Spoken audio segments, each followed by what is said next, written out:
म्हणून झाली आज साक्ष. आता 2 महिने यायचं नाही प्रार्थनेला. झाला माझा आजार बरा, आता 1.5 महिने काय प्रार्थनेला यायचं.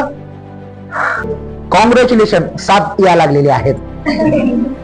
1 होता तर 7 नंतर या लागलेली आहेत. तुमची वाट बघायला लागलेली आहेत. साक्ष घडते अशासाठी की मी अजून परमेश्वराची कास धरावी, मी अजून परमेश्वराच्या जवळ जाऊन बसावं. Hallelujah, hallelujah. अजून मी त्याच्या मंदिरात जाऊन त्याचा जयघोष करावा. अजून मी त्याच्या अंगणात बसून माझ्या परिवारासहित त्याचा महिमा करावा. म्हणून आमच्या जीवनात साक्षी घडतात. हालेलुया. हे काय करते, साक्षी घडल्यावर 2 महिने येत नाही. मग काय, मग 7 येऊन बसतात. पहिल्यापेक्षा अवस्था फार भयानक. प्रतिदिनी आम्हाला देवाच्या सहभागितेची आणि सानिध्याची गरज आहे. दर आठवडी त्याच्या गुजरातीला आम्ही येणं गरजेचं आहे. हालेलुया.